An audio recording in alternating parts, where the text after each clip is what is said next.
বাংলাদেশের ভাগ্যের সঙ্গে সাবেক প্রধানমন্ত্রী ও বিএনপি চেয়ারপারসন খালেদা জিয়া জড়িয়ে গিয়েছিলেন বলে মন্তব্য করেছেন বিএনপির মনোনীত রাষ্ট্রপতি পদপ্রার্থী এবং দলের সাবেক মহাসচিব মির্জা ফখরুল ইসলাম আলমগীর।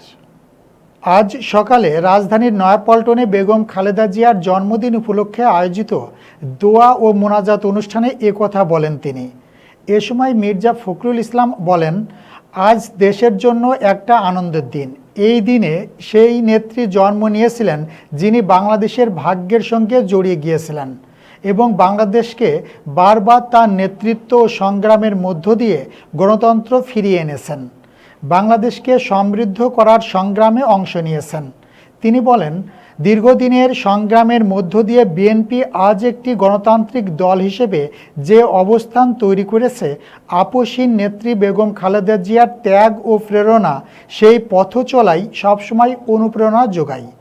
এছাড়াও আজ যখন বিএনপি সরকার গঠন করেছে, প্রতিটি মানুষের আশা এই সরকার দেশনেত্রী বেগম খালেদা জিয়ার যে নীতি ছিল, তিনি যে ভিশন 2030 দিয়েছিলেন, পরবর্তীকালে তার দলের কর্মসূচি হিসেবে 31 দফা তাকে বাস্তবায়িত করবার জন্য আগামী দিনগুলোতে কাজ করে যাবে, দলকে শক্তিশালী করবে এবং বাংলাদেশের স্বাধীনতা সার্বভৌমত্ব অক্ষুণ্ণ রাখবে বলেও জানান মির্জা ফখরুল ইসলাম আলমগীর।